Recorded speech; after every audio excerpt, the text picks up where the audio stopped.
Order. This is a resumption of meeting number 27 of the House of Commons Standing Committee on Procedure and House Affairs, which started on April 13th, 2021. And of course, like we have been doing for some time now, we are meeting in hybrid format pursuant to the House Order of January 25th, 2021. And therefore, members can attend in person or via the Zoom application. For now, everyone in this committee hearing is attending virtually, except we do have our wonderful staff and our amazing clerk there in person, and our interpreters as well. Oh, no, actually, no, I don't know if our interpreters are there. I don't think they are. Yes, Madam Chair, they're here in the room. They are in the room. Okay. All right. It looks like different backgrounds and stuff, so wasn't sure. But anyways, thank you for all of the help that you've given us throughout these hybrid sittings. A reminder to everyone that taking screenshots and photos of your screen are not permitted, and everyone in the room, of course, has to maintain that 2-meter social distance, wear your mask at all times when possible, and maintain hand hygiene. For those participating virtually, please don't forget to select the language that you need interpretation for if needed, and remember to mute and unmute yourself. Since we are continuing from our last meeting, we have a new amendment on the floor. We no longer have Mr. Turnbull's amendment. We have a new offer put on the table, I guess you could call it, by Mr. Blakey, and hopefully everyone has that amendment in front of them. It is an amendment to Ms. Vecchio's main motion.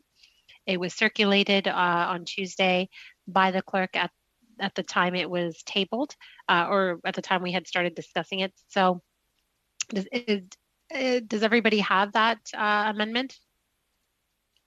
Let us know if you don't have it for some reason. We can send you another copy of it. So that's what we're on, and we do have a speakers list. Mr.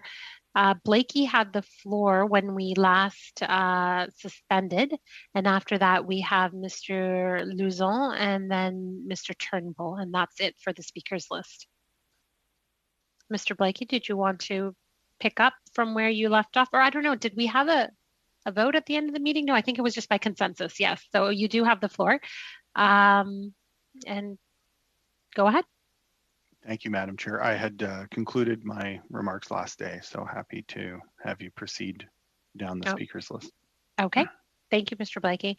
Go ahead, Mr. Luzon. Merci beaucoup, Madame la Présidente. Thank you very much, Madam Chair, and thank you to all for being here today. As a member of this committee, I think we've seen openness and we've seen some movement forward. So before making my comments, I'd like to thank Mr. Blakey for having taken the time to clearly explain what he was proposing and to clearly explain why he was calling for the presence of the Prime Minister in his amendment to the motion.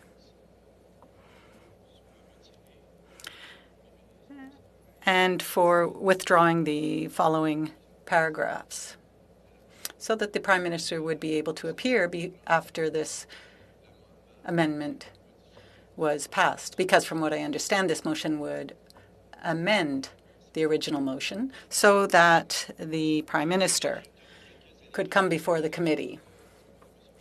Now, there were a few things I took note of in Mr. Blakey's remarks. He did take the time to explain this well. However,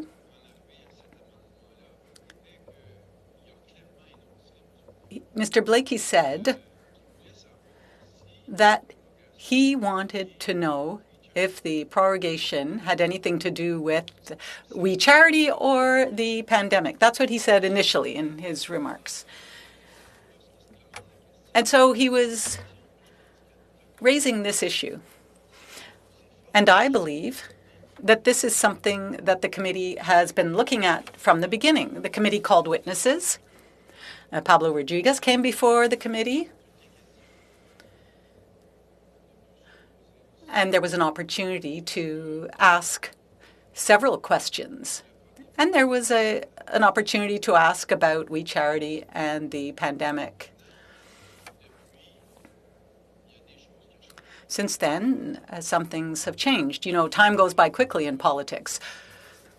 We had the Ethics Commissioner report, and that report clearly shows that the Prime Minister has no connections to We Charity or what you would call a connection with prorogation in terms of We Charity. And so the other option now is the pandemic. If a pandemic is not a good reason to trigger a prorogation, well, what would have been? What would have been a reason then to prorogue? Mr. Blakey also raised something else. He spoke about a confidence vote. But what he was saying doesn't make sense, and I'll explain myself. Mr. Blakey was saying that Canadians don't want an election. And he also said that Canadians don't want to have to vote during the summer, and that it was the Prime Minister's responsibility. But this isn't exactly how things work. You know, when you have a minority government, well, that minority government is affected by any confidence vote or any vote after a budget or a throne speech or anything actually where the opposition might be opposed to what the government is doing. So the government may be forced into an election. And the Prime Minister must go to the Governor General's office to request an election. But to say that the responsibility solely lies with the Prime Minister is not quite accurate, because we can all avoid an election during the pandemic. We can all avoid a vote during the summer. We can all wait for these vaccinations, but it is not solely the responsibility of the Prime Minister. It's the responsibility of the government in place. And what that means is that the opposition plays a very important role when there is a minority government.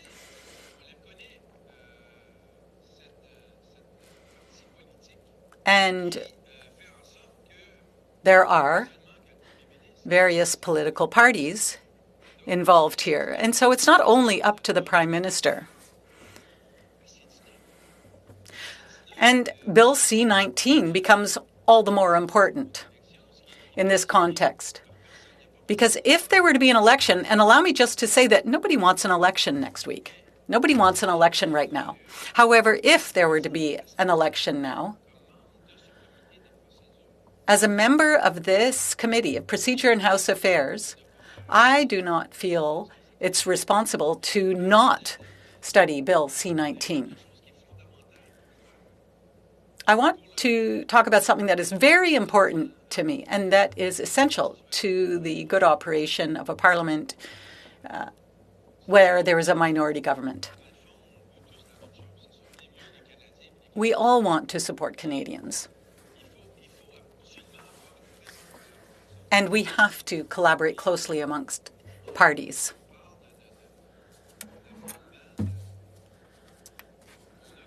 We have an amendment on the table.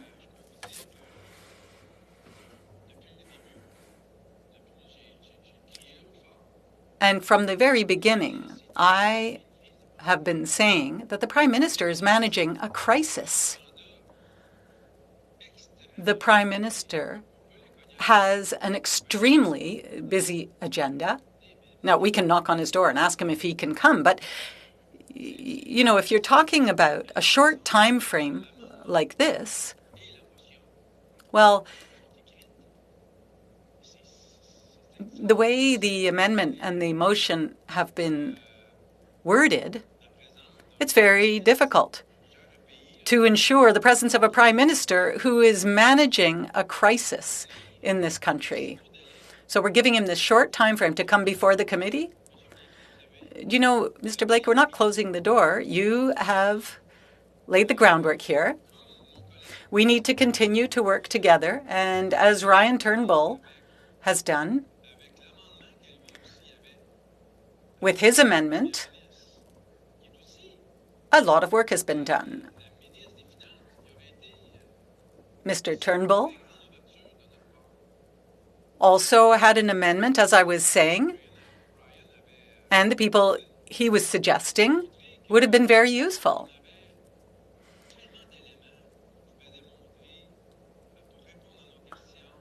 Mr. Turnbull was showing that there were individuals who could answer these questions. We were talking about the Deputy Prime Minister, and the Deputy Prime Minister is also very busy because of the pandemic, but also very busy as Minister of Finance. So the two hats that she wears means that she is also extremely busy. But we were willing to do this. We were willing to go ahead with this. But we're talking about good management of government. I respect the decisions that are made by this committee. I respect the fact that Ryan's amendment was rejected, and now we're moving on to Mr. Blakey's amendment. But when you're right in the throes of a pandemic, and have been for more than a year, it's very hard to predict where you're going to end up. I was involved in a presentation this morning on tourism, and people were telling me they'd like to have some kind of a long-term vision. And they were saying that, 6 or 8 months ago, they would have liked to be able to have some sort of long-term plan so they could plan for tourism, plan for borders. But, the pandemic didn't come with a book of instructions. We've had to make decisions based on public health recommendations, and this evolves. When we were in the middle of the pandemic, we couldn't have known that today, in the PROC committee, what our priorities would be. But, the list has changed now. No one could have said 16 months ago that our priority was going to be Bill C-19 or a post-mortem of the pandemic. We have to consider how to prepare for the next pandemic or the next catastrophe. So right now, immediately, we have to write down what is happening, what we have learned, and it's very, very important right now to draft reports and to archive, in a sense, all our experience and lessons learned. In my writing, we had a pandemic and a flood at the same time. We have to draw on these experiences. We have to write about them. We still have much to learn from what we have done. And Bill C-19 is a priority. I understand that Mr. Blakey wants to turn the page. However, to ask for the Prime Minister to appear within a week, just imagine his agenda right now. He's everywhere. He's been asked to be everywhere by everyone. And so we can't just play around with an agenda of the Prime Minister like that.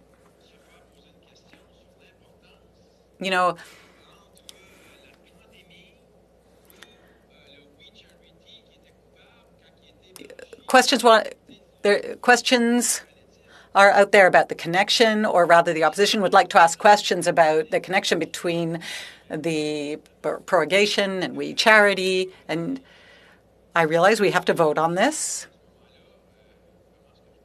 And I'll decide when and how I will vote.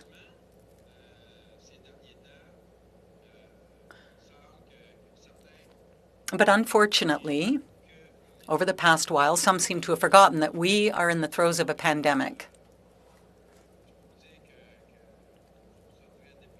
And I think it's truly unfortunate. Dominique Leblanc sent a letter to the leader of the official opposition about the importance of collaborating amongst parties. Because the Conservatives have used tactics in the House. We all know that. Procedural tactics with the purpose of delaying debate on C-19. But now C-19 is there. And I'd just like to recall that Bill C-19 is here. It's at the door. And with this bill, Canadians will be able to vote safely if and when there is an election. I've heard other comments to the effect that elections will happen by a certain date, but there is no date. Some are saying, oh, there's going to be an election this summer, this September. And reporters have done their own analysis. Well, I don't have a date. And our priority right now is the safety of Canadians. Our priority is to manage the country and to be able to implement as many steps as we can. We have important work to do in the House. We have important work to do in committees. And we all know that time is going by very quickly. And we need to manage these issues and these files.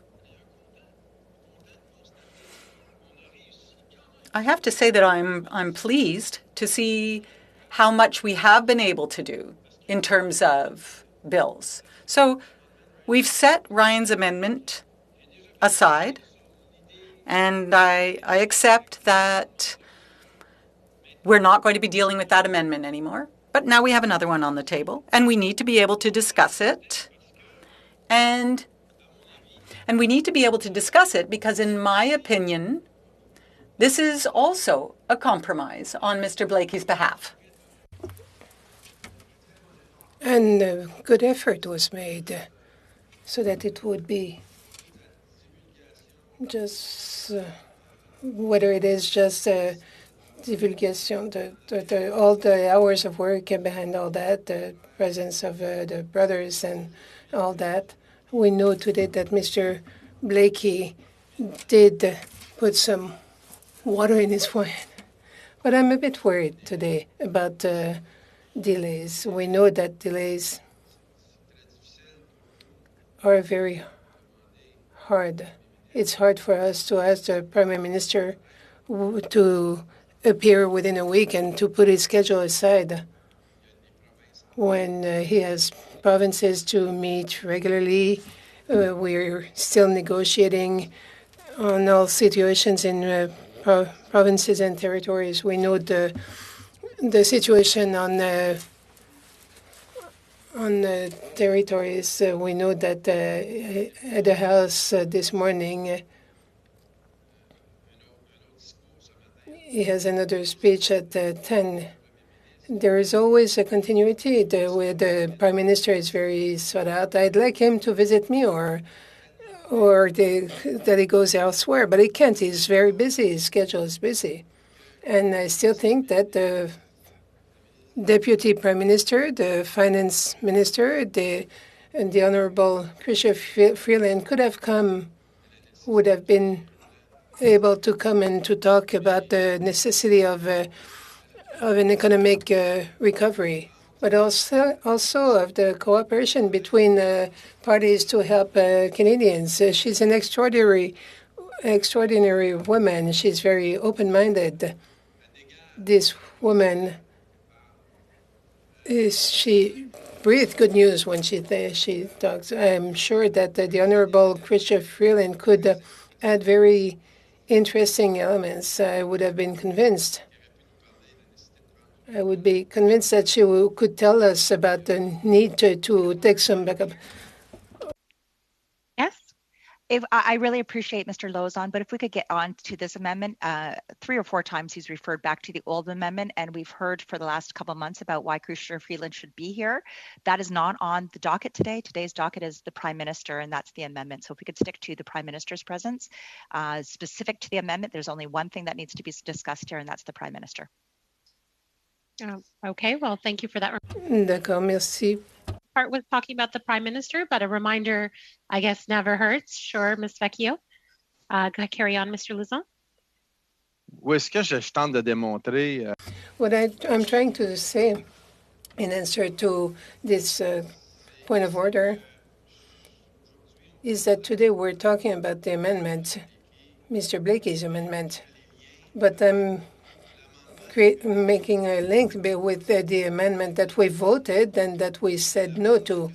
But this amendment that we rejected, it's voted by a vote by this committee, and that makes it still valuable arguments to demand the presence of the Prime Minister today.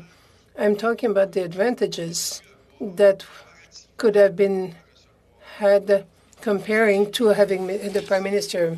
Mr. Blakey also showed clearly at the beginning of his speech, at the very beginning, that the question that he would like to ask the Prime Minister was the progression due to a we charity or to the pandemic?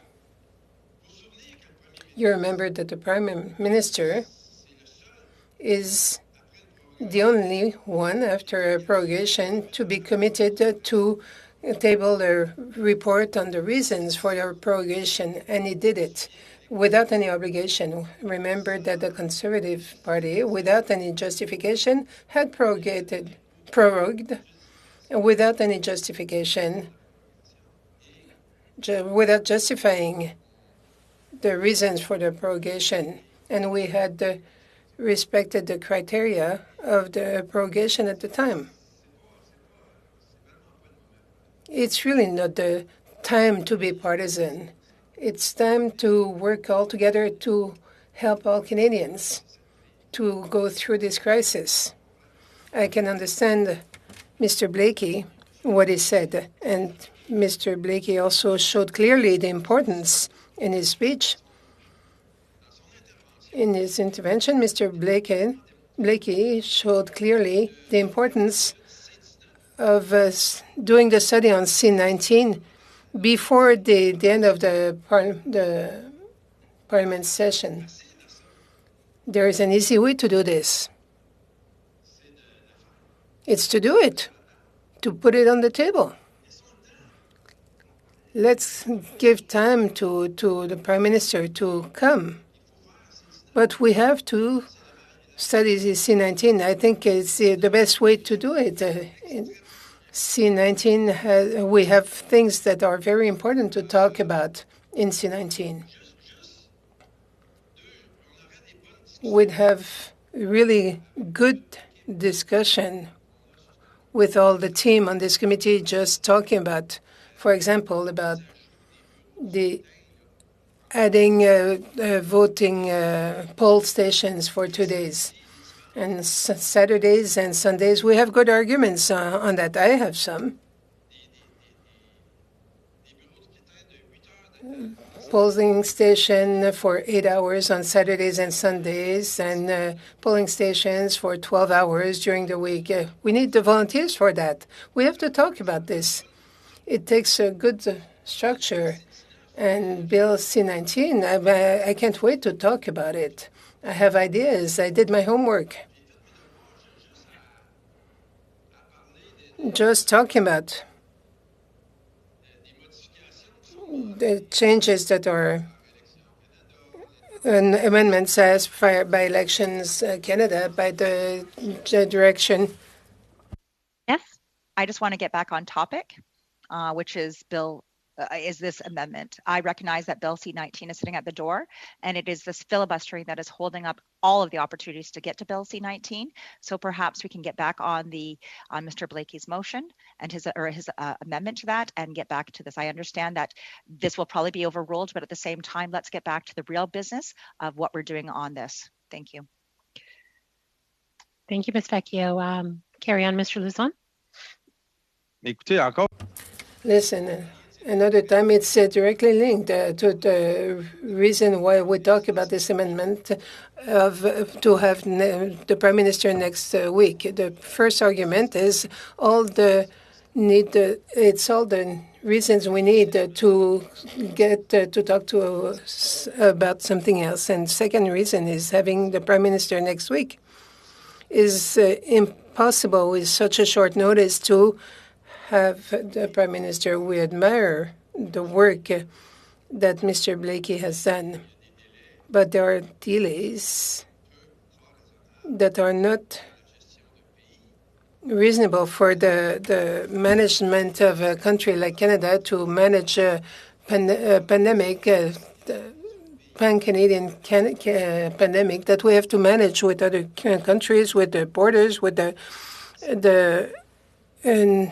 United States, with Aboriginal people. It's very important to talk about the why we have to go ahead and to give time to the Prime Minister to come, but within a reasonable time.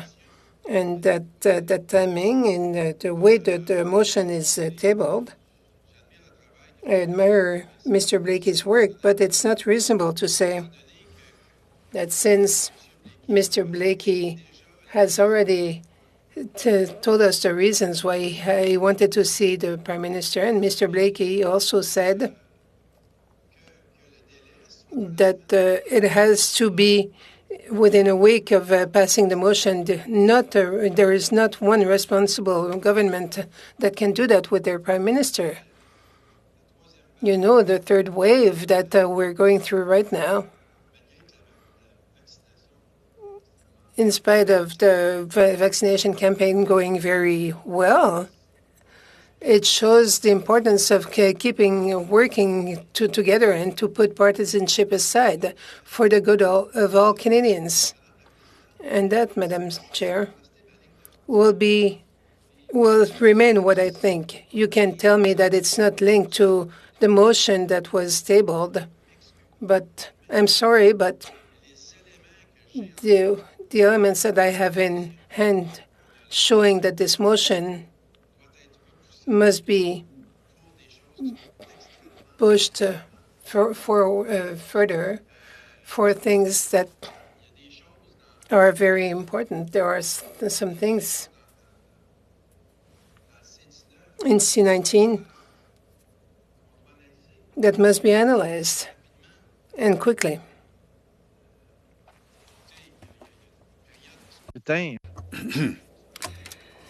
I believe that the writs are dropped 13 days. Point of order.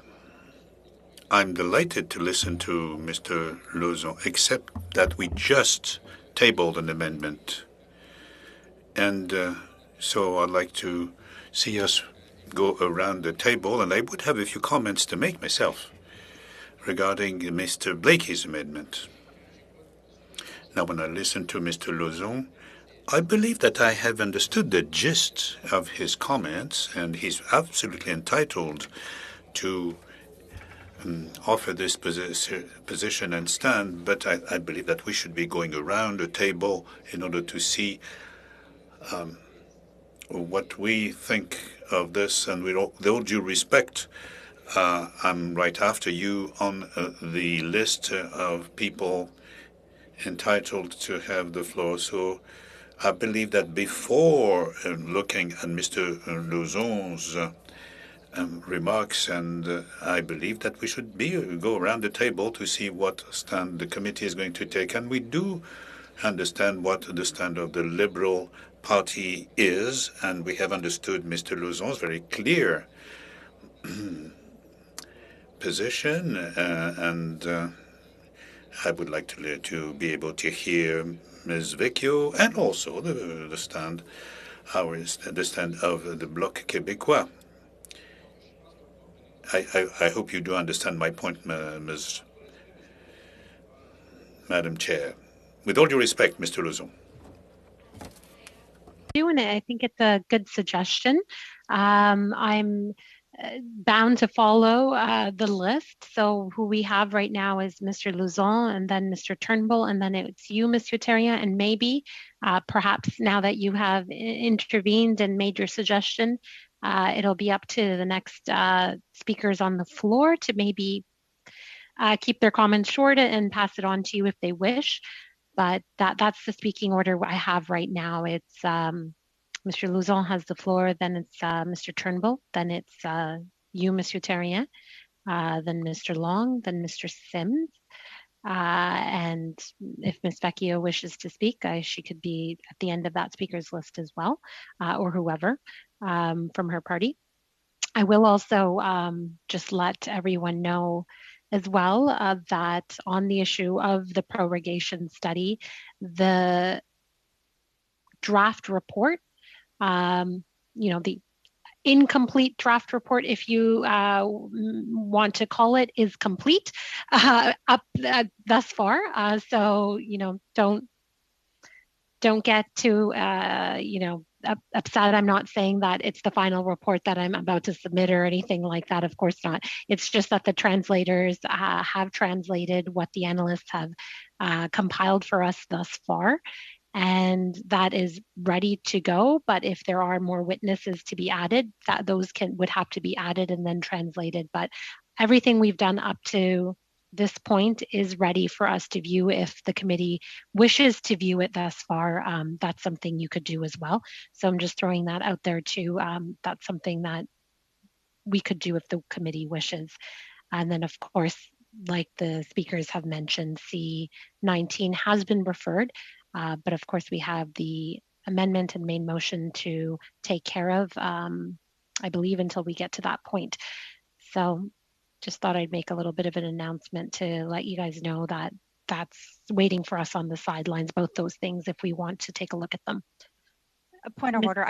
I just want to ask specific to the report. So I know we haven't given drafting instructions or anything like that yet. So I take it that Andre, and I see him right there in my camera, knowing what the great job he does. So right now, from what I understand, is all of the data and all of the information that we have received has already been put into a report for right now and waiting to go to translation. And then we will look. Is that the plan, or where are?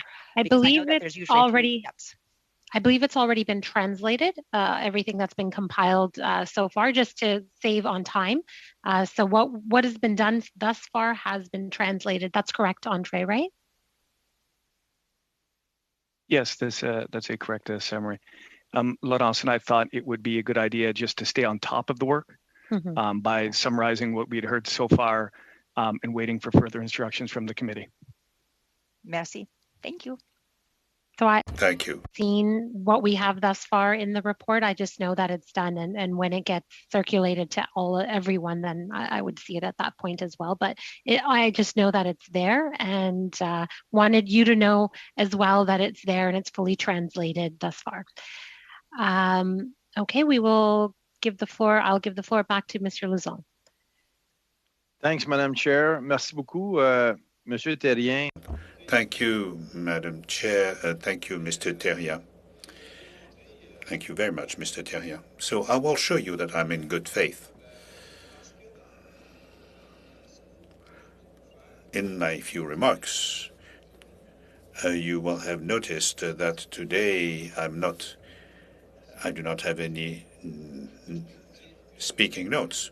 I believe we all have enough experience to speak off the cuff. But I did mention the word cooperation or collaboration, rather.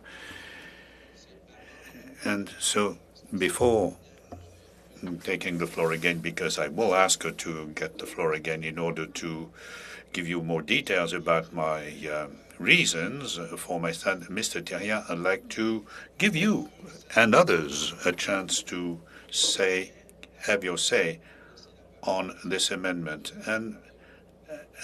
but it should be left to Ryan before giving the floor to you. And let's remember what was mentioned by Mr. Blakey in his 20-minute briefing.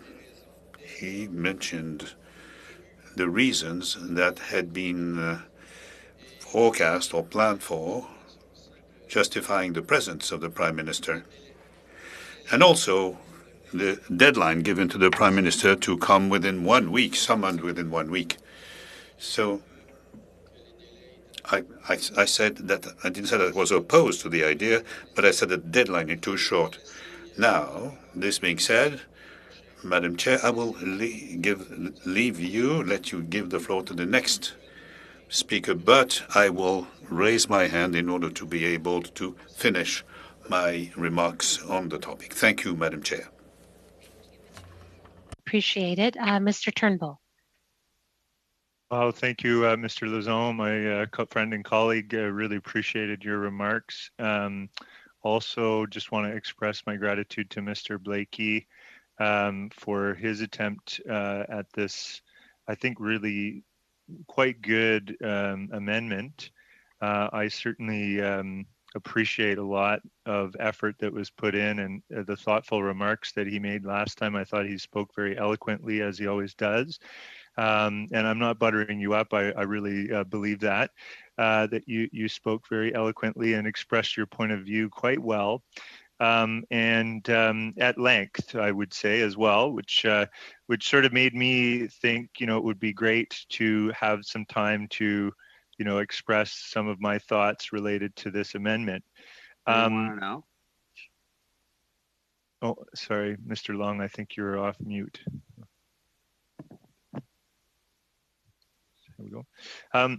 Anyhow, I have a few points to make here. I won't take up too much of the committee's time, but definitely wanted to express the things that I feel very positively about in terms of this amendment. And one of them, I think, is the way that it really cuts out a lot of the things I would say that were main issues from my perspective.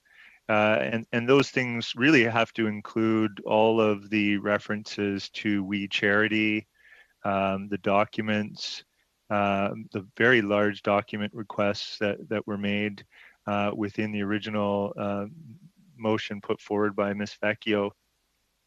And as well as, calling the Perelmuters and the Kielburgers, which I know had already testified in other committees, I think multiple times, if I'm not mistaken.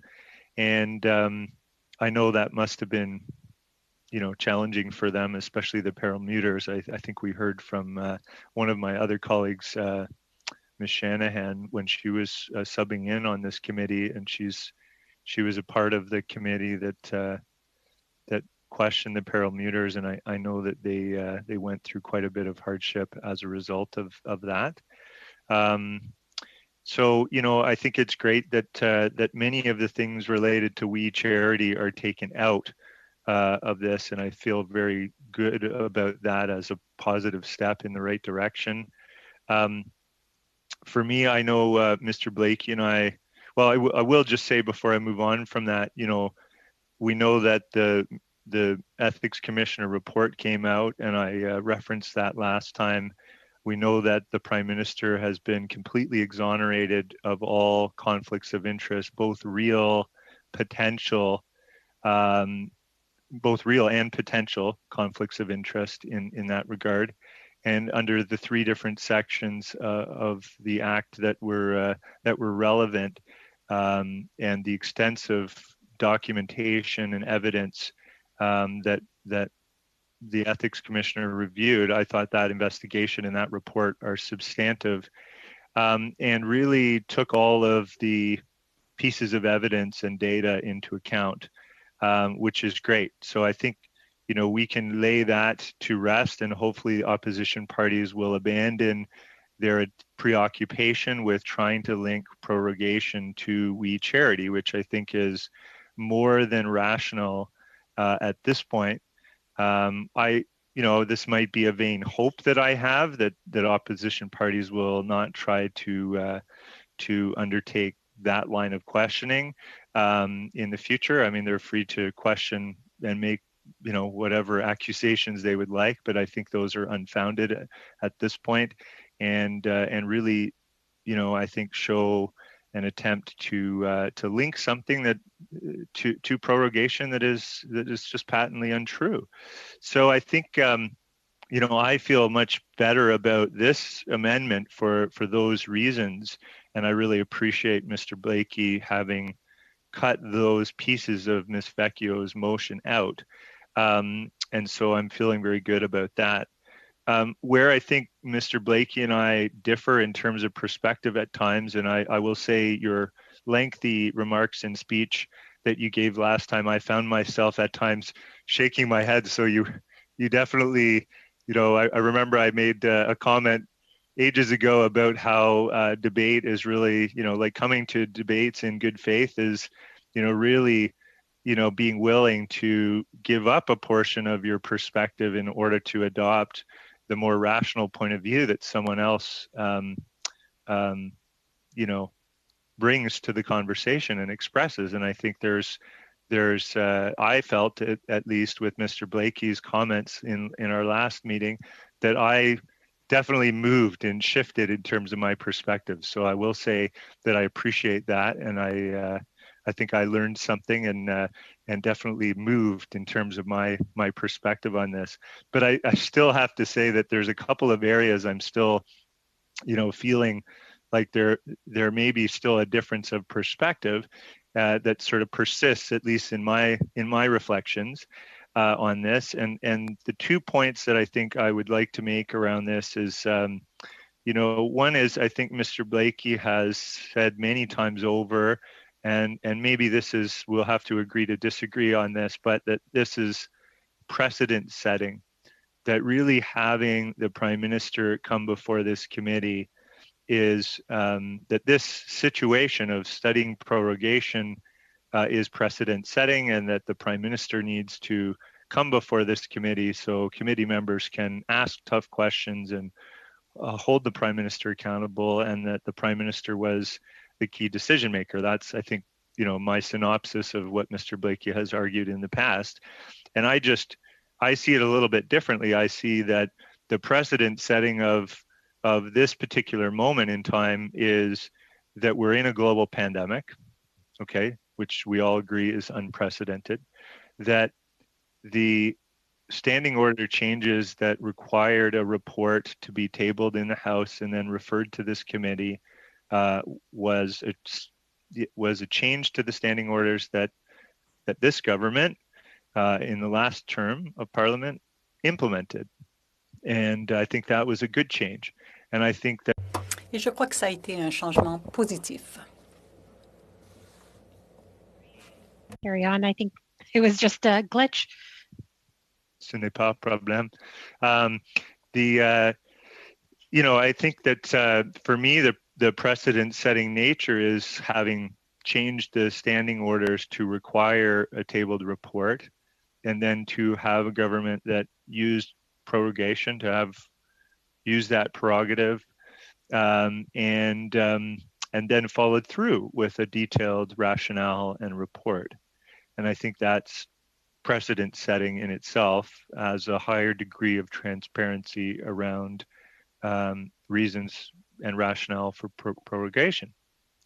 I also think that this committee has shown a willingness, I would say a pretty, I don't remember pushing back at all from our members at all on studying prorogation, which I understand was not a requirement just because the report was tabled and referred to this committee, didn't require us as a committee to decide to study that.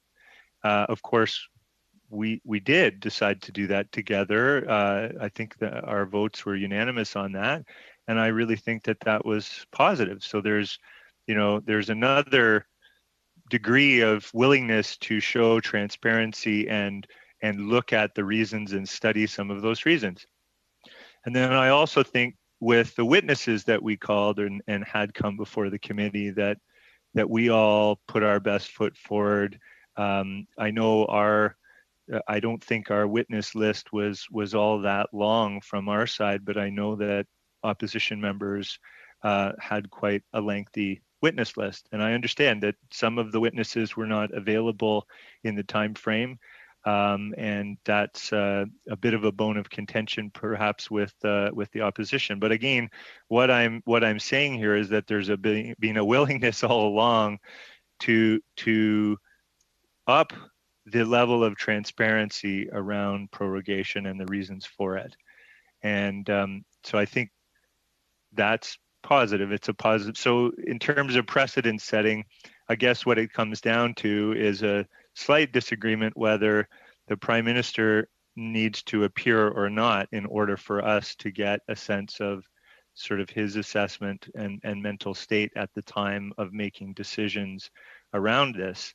And I guess from my perspective, when you look at all of the other information that's been provided to this committee and the other witnesses, I guess my thinking is the Prime Minister really going to give us a unique perspective? Has he not already, in many ways, given us the rationale?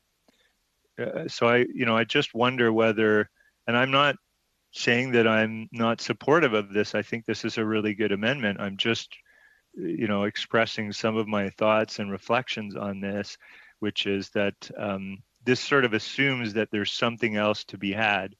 And that's where I think maybe I wonder, whether really we're going to get anything more than what we've already got through this extensive work, study, and lengthy debate that we've had. So those sort of elements still sort of persist for me as slight variances in perspective. But I also wanted to just say that the things that Mr. Lauzon, I think, pointed out quite well about the amendment that still I'm a little uncomfortable with, and the timeline, I think, within 1 week, just given the Prime Minister's schedule and the importance of the work that he's doing, leading this country, and there's a lot of demands on his time.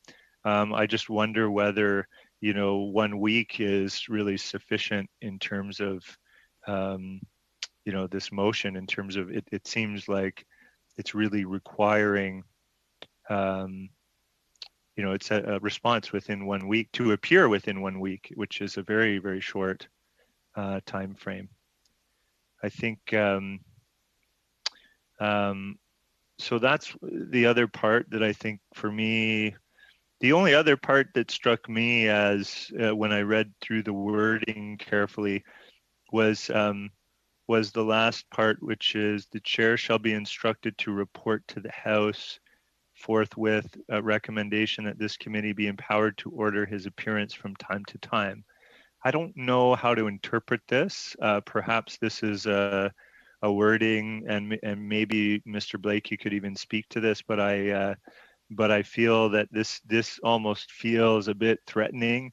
I don't know whether it's intended that way, but it feels like a veiled threat, perhaps. And I just wonder whether that's the way I should be interpreting it, and maybe that's incorrect. But that's sort of the way I read it. It's sort of imposing almost a consequence to not complying with a 1 week time frame, which seems a little bit unreasonable from my perspective.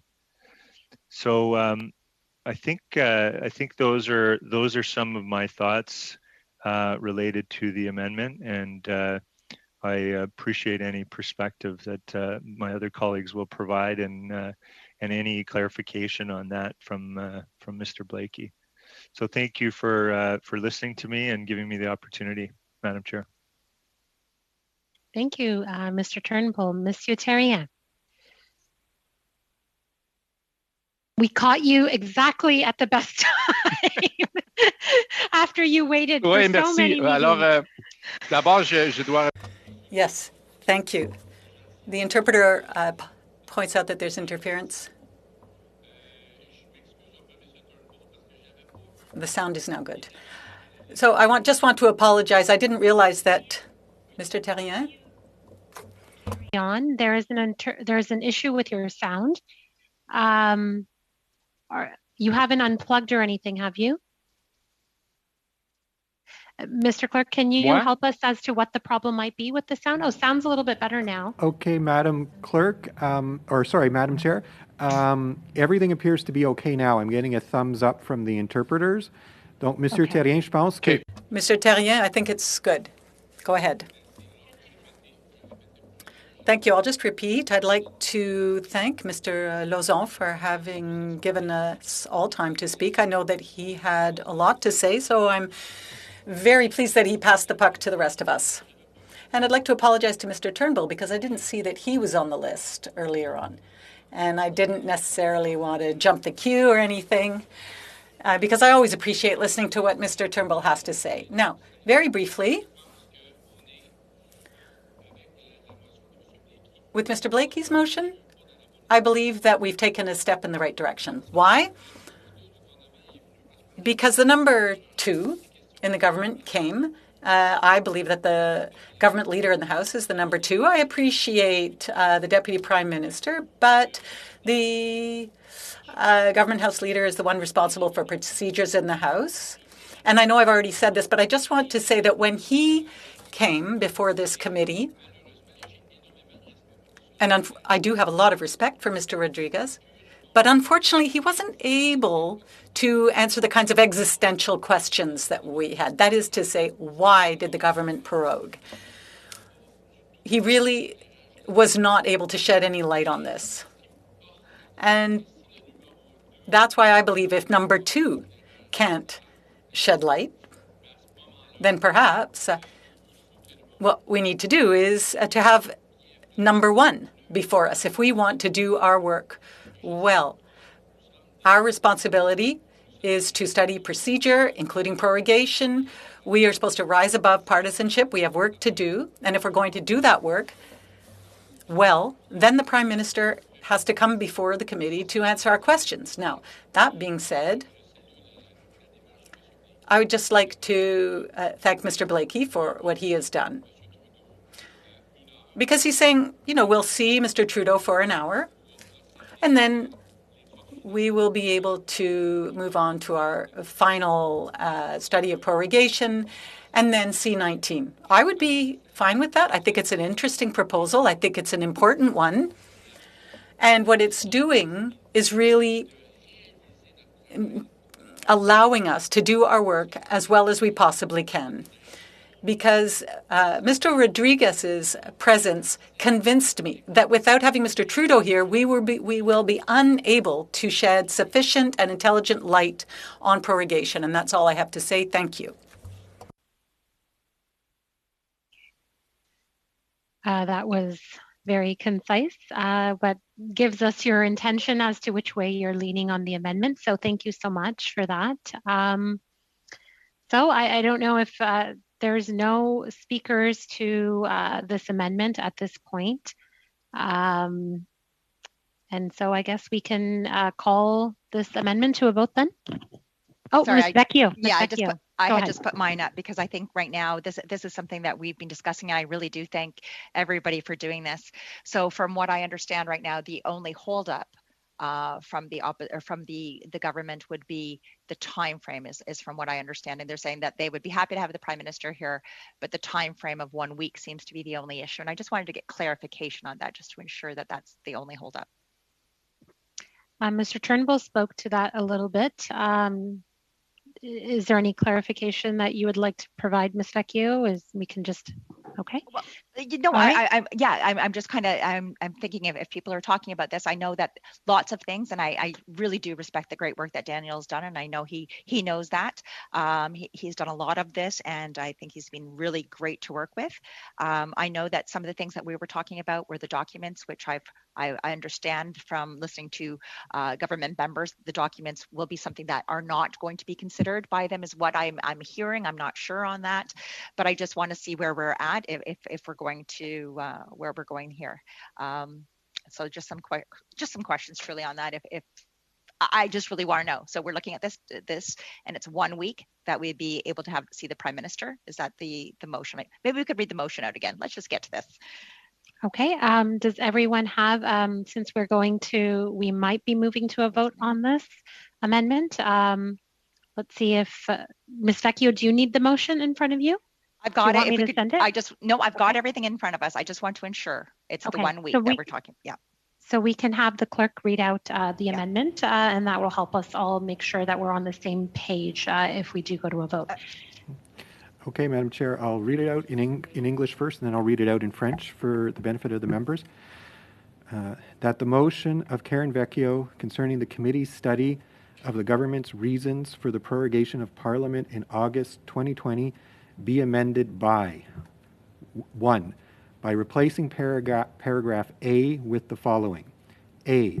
Renew the invitation issued to the Prime Minister to appear before the committee, provided that if he does not agree within 1 week of the adoption of this motion to appear for at least 1 hour, the chair shall be instructed to report to the House forthwith a recommendation that this committee be empowered to order his appearance from time to time.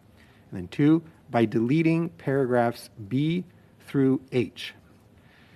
Maintenant en français. And in French now? The motion reads as follows, that the motion of Karen Vecchio concerning the committee's study of the government's reasons for the prorogation of Parliament in August 2020 be amended by 1. Replacing paragraph A with the following.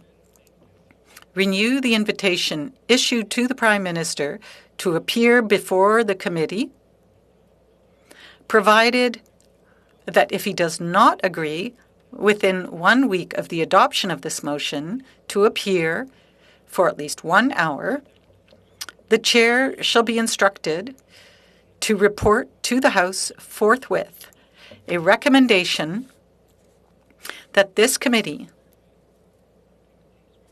be empowered to order his appearance from time to time. And 2, by deleting paragraphs B through H. Okay, Ms. Vecchio? Thank you. Thanks very much. I'm just seeing if Mr. Nader's on the line here. So thanks very much. I thought I had my hand down. Sorry. Okay. All right. Everyone seems to be present. No, Mr. Clerk? Everybody's saying no. Okay. Mr. Clerk, if you could help us with the vote, please.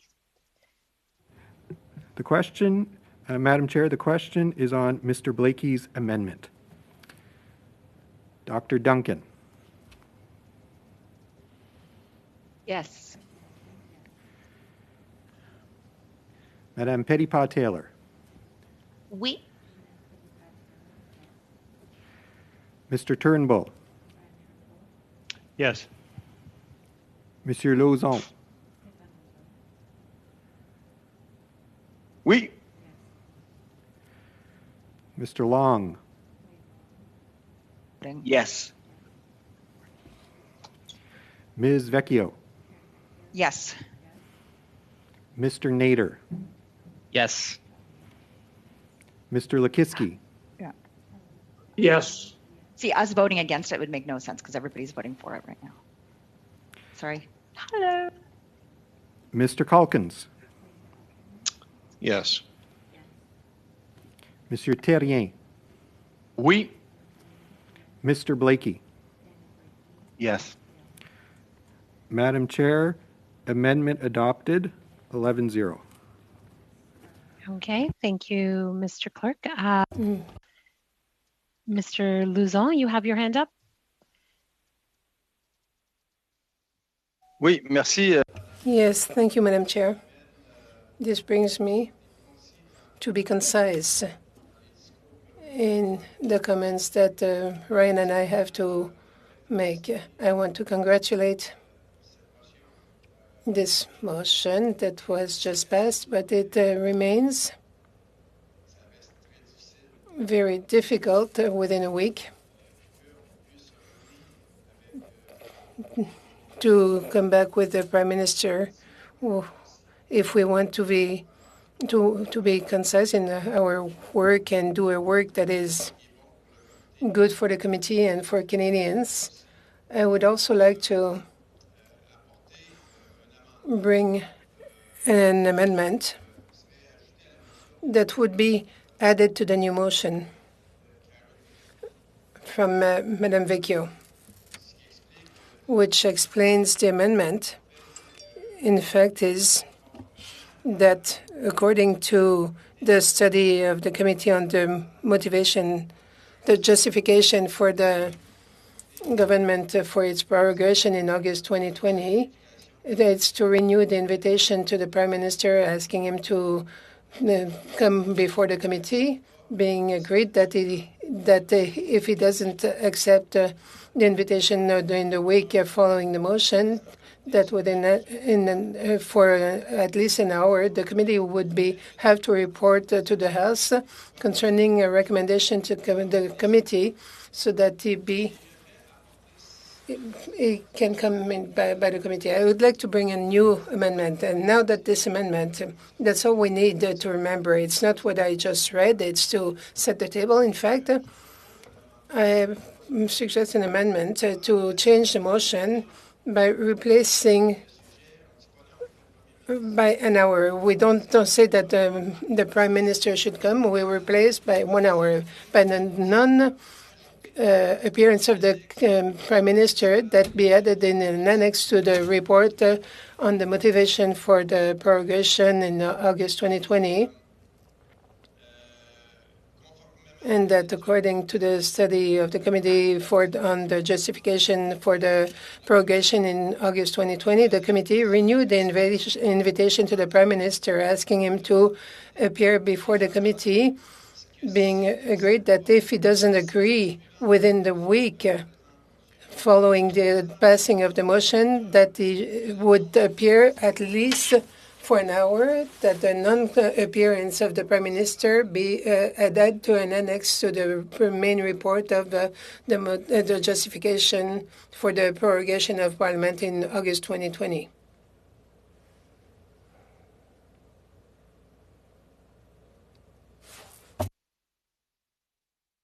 Your mic's off, Madam Chair. Votre micro. Let's just take a minute, just because we didn't have a lot happen. Now we've had a lot happen, and I just want to make sure procedurally everyone is on the same page and understanding where we're at.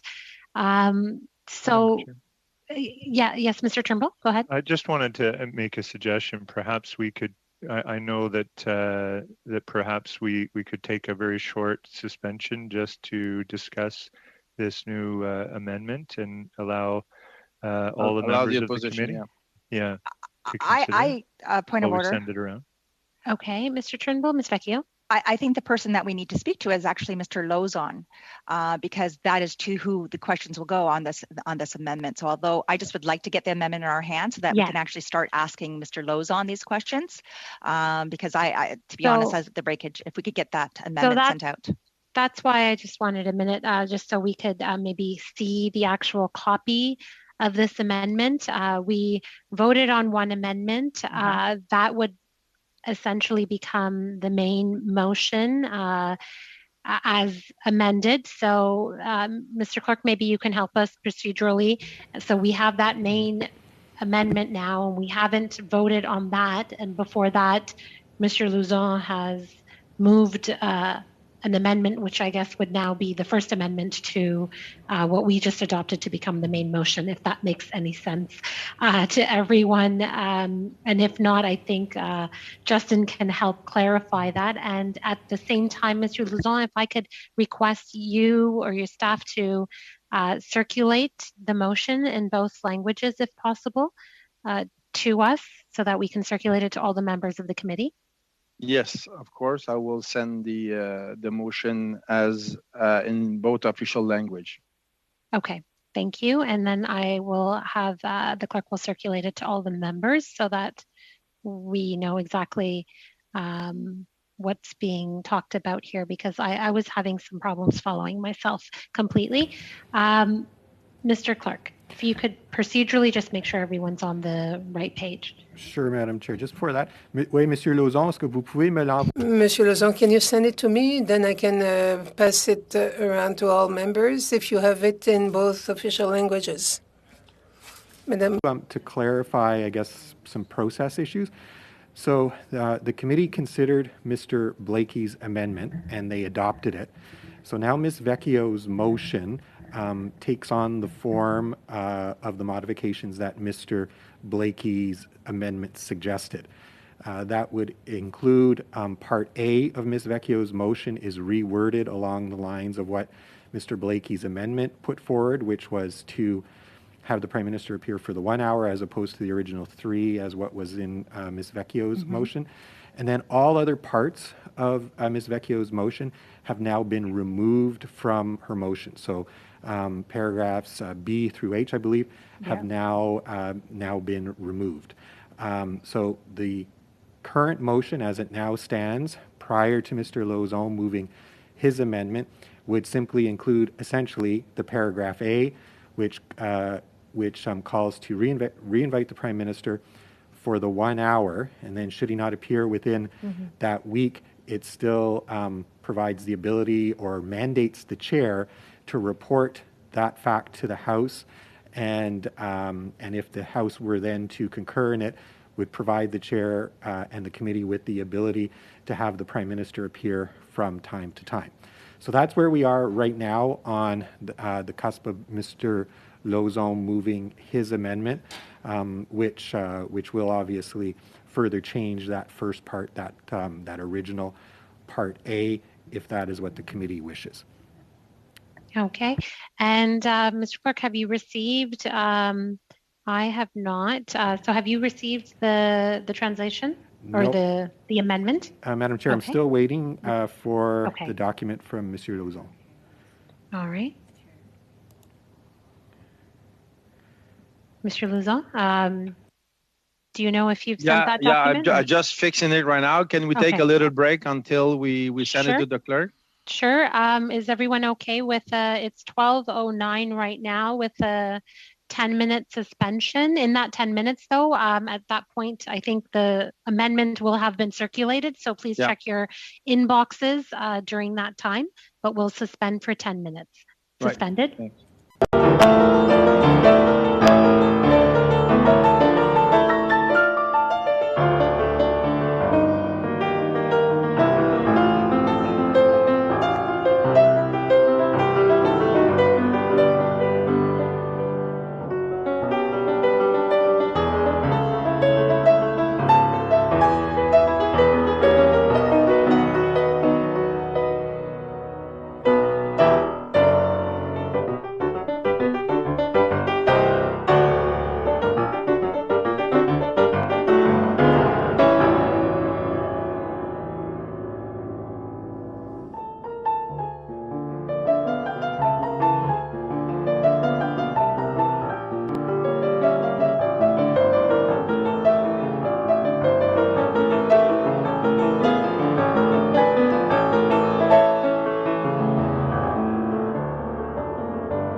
we have just received an amendment to the main motion now at this point. The amended main motion has a new amendment that's been proposed by Mr. Lauzon.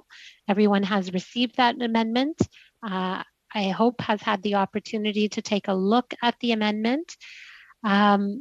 Lauzon, you are next. You have the floor. You had it when you moved the amendment, and now just wondering if you wish to elaborate on the amendment. Oui, merci beaucoup, Madame la Présidente. Thank you indeed, Madam Chair. So in order to be consistent with all the elements that we brought to the discussion, and I like to play politics, but I like to play it properly and according to the rules. So, and this amendment compels us to ask the clerk to make an official request to the Prime Minister. And then I believe that from that moment on, it becomes the prerogative of the Prime Minister to answer. And if the Prime Minister cannot answer the call or the summons within 1 week, well then, and if he doesn't appear or attend, well, we might perhaps provide in our annex for a provision which provides for the non-attendance of the Prime Minister in order to continue working on C-19. And potentially, because it hasn't been decided, we could talk about the COVID post-mortem in order to start working on this. No, I will now yield the floor and let a number of interveners who requested the floor speak. Thank you. Mr. Lauzon, Mr. Turnbull, and then Ms. Vecchio. Thank you for the opportunity, and appreciate the amendment from Mr. Lauzon. I really appreciate the thoughtfulness and the preparedness that he showed with introducing this, and I think it's quite good. It addresses a couple of the concerns that I had which I think were relatively minor, given how far we've come in this conversation in what I would say is a relatively short period of time relative to how long we've been debating the original motion that Ms. Vecchio put forward. I really do think we've come a long way, and it's great. I really appreciate Mr. Blakey's amendment and Mr. Lauzon's amendment now, which is on the table and is before us. And I really think that this is a step in the right direction, and we're very close to, I think, resolving this. And I think this is great progress. So I just wanted to say thank you to all the committee members, express my sincere gratitude for all the hard work that we've been putting in. And I think the ability to compromise a little bit along the way is really going a long way. So thank you for that. I will allow my colleague, Ms. Vecchio, to speak to this now. And I may have a few more words in just a moment, but I'm still reflecting. Thanks.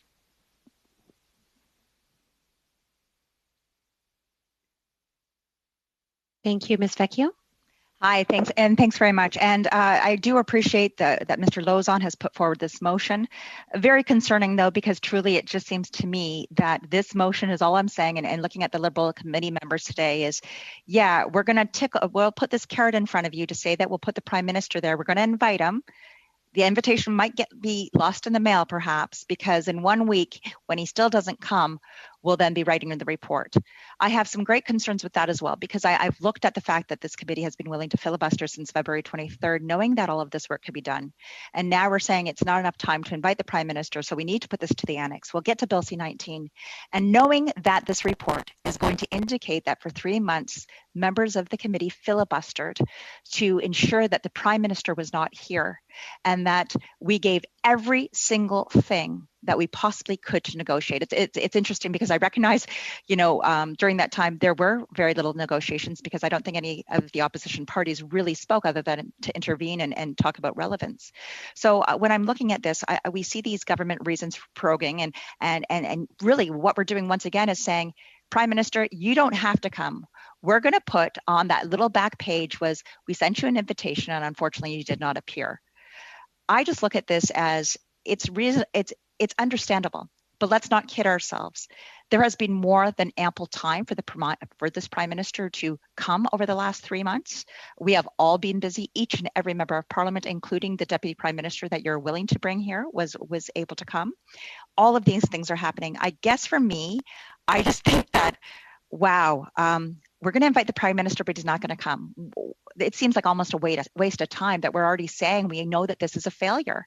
And I wish that I knew that the members of the government side would recognize that all you've done here is said he's still not coming.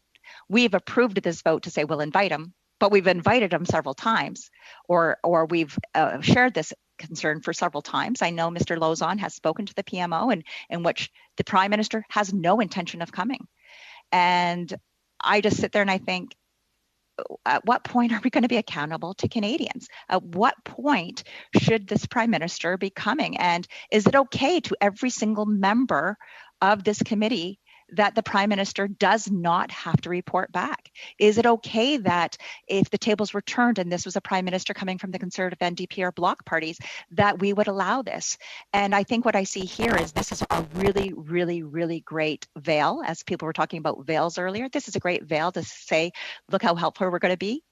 But trust me, the Prime Minister is still not coming, regardless of how good the goodie bag is. He's still not going to show up to the birthday party or to the PROC meeting for 1 hour. And I guess I look at this amendment that was put forward by Mr. Lauzon as we have failed. The Prime Minister does not have to be accountable. We know that he's not going to come. So that's why we put this annex in, because we don't want to waste any more time. My fear too is that we know that we need to get to Bill C-19, which I am happy to get to. I know that there's some amendments that we've have written up, very, very good, well-written amendments. So I think that's super. So we need to get to this. But I really fear that this committee here, once we actually start writing this report, because everybody's happy that we'll put it to the annex, I want to see a show of hands from every single member of this party who thinks, or this committee, who thinks that we will be going through Bill C-19, going through the report, going through the amendments and doing the first and second draft and actually having it tabled before June 23rd when this House arises. I think right now I'm looking at a whole bunch of people that know that the timeline is not going to succeed. And therefore, allowing today's motion to go through is truly, truly just smoke and mirrors. And those are some concerns that I have, that I wish I knew that the members of the government would ensure that something actually would be tabled and that we could actually make sure that the Prime Minister who has failed to come for the last 3 months, that we actually can talk to Canadians about that. That this is something that the transparency and accountability seems to be gone. And I fear that looking at the schedule, I know as a former chair of a committee, as watching what people have done for 3 months, I know that every single person on this committee is able to talk and is able to talk out the clock. Therefore, the report won't get tabled, and the absolute disgrace that this report should show or should entail on how from February 23rd till May 27th, just to let you know, 3 months and 4 days later, we came up with a conclusion, but it doesn't give you anything in the first place. It's like going for a job that you don't get paid for. Yeah, you're not getting paid, he's not coming. So I'm really concerned with this. And I'm really concerned that if we were to agree to this, that once again, you're just going to pull the rug from under our feet and that we're not going to get what we need. We are truly trying to be negotiating here. I just don't trust the members of the committee for the last 3 months who have filibustered. And I do not trust that we will get that report. So although I respect Daniel, he wants this report tabled because it should be tabled.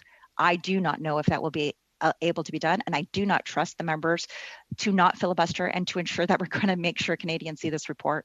I'll be honest. So I'll pass my time on. I just hopefully people can say, yeah, we can be trusted. We didn't waste the last 3 months and 4 days filibustering for nothing. I want to hear it.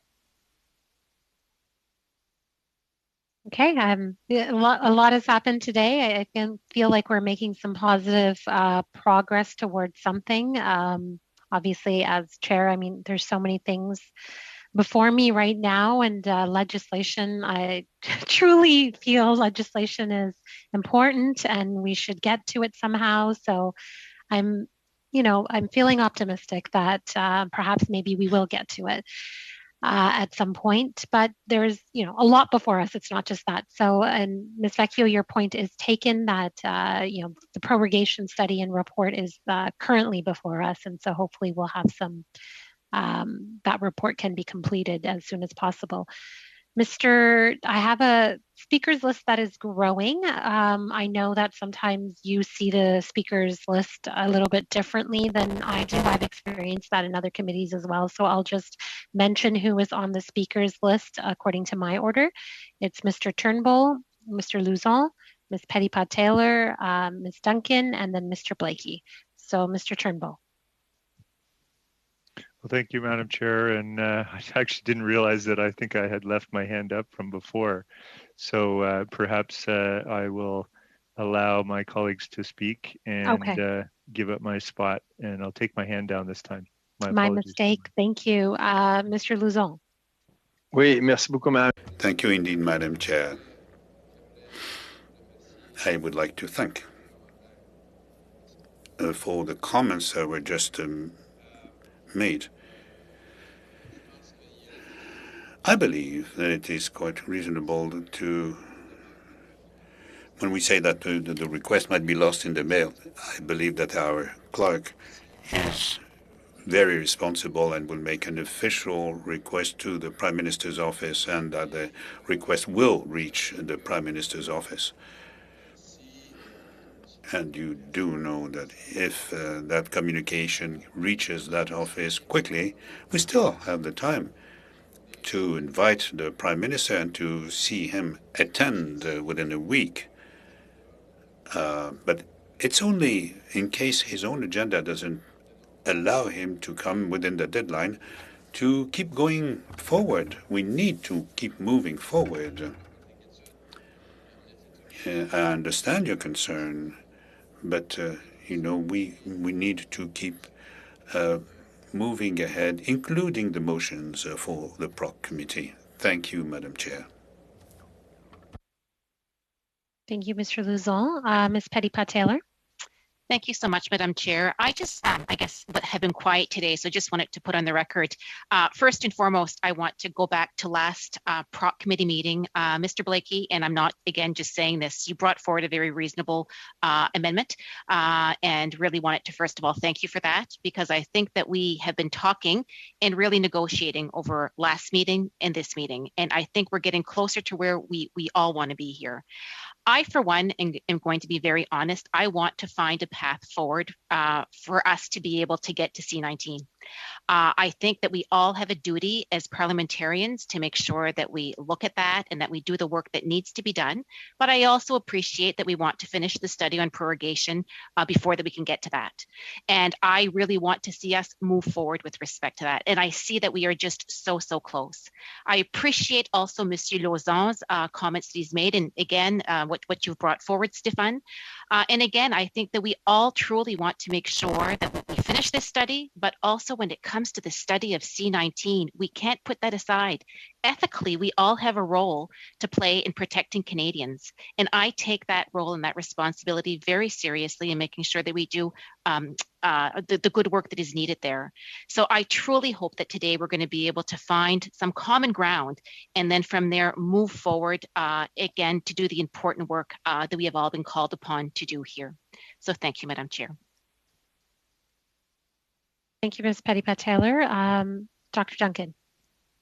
Thank you, Madam Chair. And I too will be brief. Mr. Blakey, Daniel, if I may, first of all, thank you for bringing forward this amendment. I think everybody wants to find a way through this impasse, and you've brought something forward that everyone agreed on, and I see that as real progress, and I think we owe you our thanks for doing that. And dear colleagues, and I mean that, we work together, and when we're in the house, you really get to know your friends and colleagues. This committee's done really good work in the past. And I come back to what we did last spring. I come back to what we did, how to prepare for a pandemic election should we have one. No one wants that. We want to protect Canadians' health and safety. We want to protect our democracy. And I too, like Ms. Petitpas-Taylor, like Jeanette, would really like to see us move past this and get to that work that needs to be done. I want to ensure that should there be an election during a pandemic, that we have done the hard work, everything possible to protect the health and safety of Canadians and a democracy. So with that, I'll just say we're making progress, friends. Let's keep talking. I think we're getting to where we all want to be. Let's keep talking, reach across the aisle. And once again, Daniel, I really want to say thank you. You've moved us in a good direction. Thanks, colleagues. Mr. Blakey, and then Monsieur Therrien. Thank you very much, Madam Chair. And I do want to say thanks to the entire committee, because I think, it takes everyone, as we've seen over the past few months. It really does take everyone on board in order to be able to make progress. Otherwise things stall out pretty quick. And what I'm hearing, what I heard in Ms. Vecchio's remarks, which I appreciate, are some concerns about. It is hard after months of disagreement and filibuster at a committee sometimes to kind of build that trust back up. And I've had the good fortune of serving on committees where there's been a high level of trust, and I've also had the experience of serving on committees where there's a relatively low level of trust across the table. And so, I think part of this exercise, where I think as a committee, we're finally coming together and working in the way that Canadians would expect to see their public officials work across disagreements.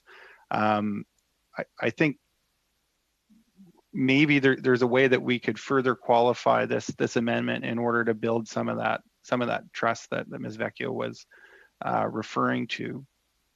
And so I would propose a sub-amendment, Madam Chair, to the effect of the following: that the amendment of Monsieur Lauzon be amended to add, after the words "government's reasons for proroguing Parliament in August 2020," these words, and that all questions necessary for the finalization and tabling of the report be disposed of before the end of the day on June 8th, 2021, and that the final report be tabled no later than June 11th, 2021. I think that would give a pretty concrete deadline for Ms. Vecchio and frankly others on the opposition side who may still be experiencing some of those trust issues that come out of long periods of disagreement. Give some certainty to the committee that report will indeed be filed before we rise for the summer. And I would just add to that I think, if we can build that trust and get to the point where we dispense now, I realize, with a sub-amendment, an amendment, and a main motion. So 3 votes at least before the end of this process. That would allow us then, while we still will have thinking of the French word devoir, a duty and a task. So in the double sense of that word, I think, to complete the prorogation study, even as we embark on our study of C19.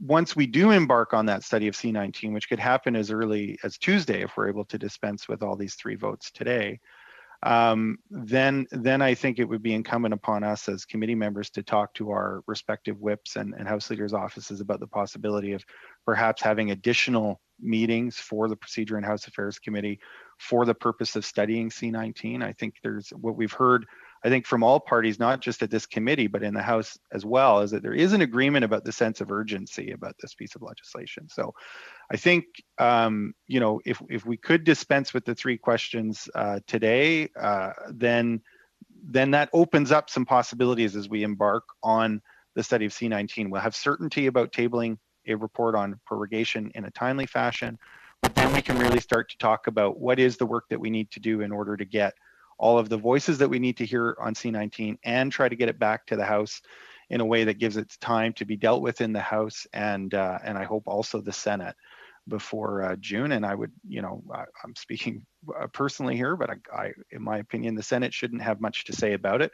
If the House can agree, they don't deal with elections, so they are not subject matter experts, as far as I'm concerned. And so, I think if we can get it through the House, there should be a way to get it through the other place relatively quickly. So I think, I present this sub-amendment in the spirit of building that sense of trust and hopefully helping us get to a conclusion on this so we can start that study and then talk about, maybe the meetings we have, and I think as Ms. Vecchio rightly pointed out, the meetings that we have on the roster right now probably aren't enough in terms of timeline. So then how do we, if all the parties agree that this is a priority, how do we do that extra work in a timely way? But we got to get to the point where we can dispense with these motions so that we can get started on that study in order to have that logistical conversation about how we make time for those additional meetings. Thank you very much. Thank you, Mr. Blakey. And I'll be sending that wording immediately to the clerk as well. I was just gonna ask for that. Thank you for that. So June 11th is the tabling of the report, and June 8th is the June 8th timeline was for what? Sorry, Madam Chair. June 8th would be to dispose of all the questions required to finalize the report and prepare it for tabling, and June 11th would be tabling date. Okay.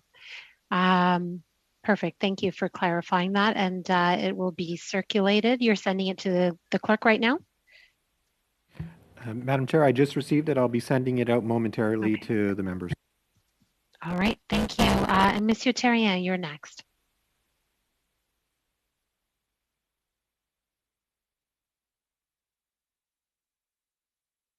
Monsieur Terrien? Ben, écoutez, là, j'ai pas. Bon, il a expliqué son sous-amendement. Mr. Terrien's sound is not clear. I believe the wrong input has been selected. Terrien, we're going to have to get you to repeat yourself. Your headset is not connected. Maybe you've been walking around, or did you unplug before the last time, or? Okay, it happens. It happens because we suspended as well for a little bit there, so you may have unplugged. Okay, je m'excuse. Est-ce que vous entendez bien? Can you now hear me? Yes. Amendement de M. Blakey. J'ai tout simplement écouté. Alors, je vais m'exprimer sur l'amendement de Monsieur Lauzon. Moi, je suis totalement contre. Écoutez, on est en présence actuellement d'un vrai vaudeville. Et je trouve ça très triste. Ouais.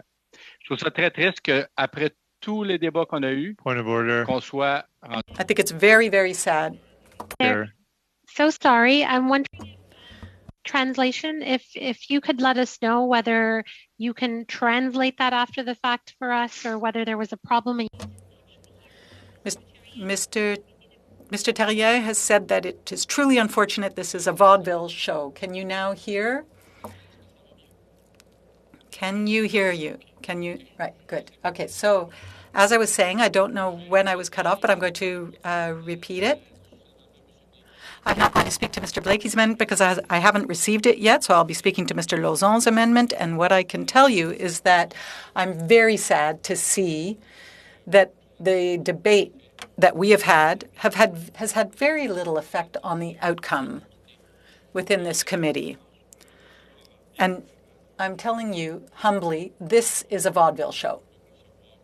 I cannot possibly conceive of how we could adopt this amendment. I think it is absolutely ridiculous. Okay, thank you for your clarity, Mr. Terrien. Mr. Lauzon. Mr. Lauzon, thank you very much.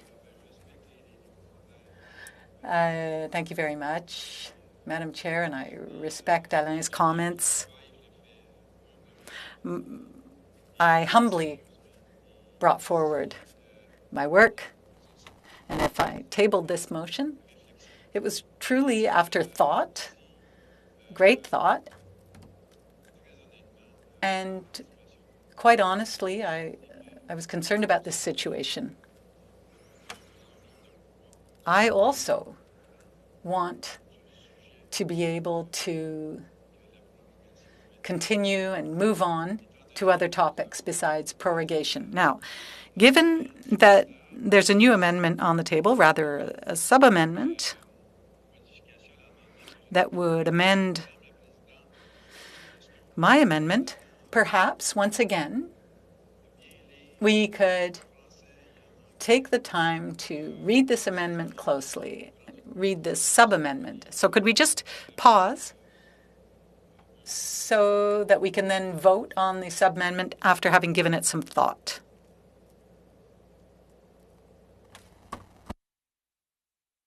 Your mic, Madam Chair. Thank you. Just want to get a sense from the committee because it's 12:51 right now. If we were to take another 10-minute suspension, are you proposing we come back and talk about this, or are you proposing we talk about it at the next meeting? And what are the thoughts of the rest of the committee? Je pense we didn't receive it yet. And, no, we haven't. We haven't received it yet, so we should receive it very soon. Just came in. Just came in? Okay, but at this time, if we have 5 minutes, I propose to... Moi, je pense que, Madame la Présidente. Madam Chair, what I think we should do is suspend until Tuesday. I think it would be simpler. Truly, we just received it. We have to be able to look at it, think about it, and I think coming back Tuesday would be a better idea. And perhaps our debate then and discussion would be more constructive. Okay. How does everyone feel about that? Ben, moi, personnellement... Well, personally, I've received it. So I can tell you what I think right away. Ont été faites sur la motion que j'ai déposée au préalable. C'est juste un... So it's a sub-amendment. It's simply adding something. I don't mind. We can put it off to next Thursday, and that will give us time to look at it, think about it. I would have been willing to vote right away, but I'm willing to entertain what Mr. Terrien is requesting. I think we need to do teamwork, and I'm quite happy to put it off until Thursday. It would be Tuesday. Madam Chair, if I could, yes. It would be Tuesday. I think that was just an error. Okay. Is everyone okay with us coming back with hopefully the intention to dispose of these amendments? I mean, it'll be up to you guys, but I'm just going to put that out there that is, I think, what everyone has on, that's the way I think hopefully we can move. So we've made some progress. So we'll come back on Tuesday. 11 o'clock, and we'll be on the sub-amendment that's been proposed by Mr. Blakey. Thank you. Suspended.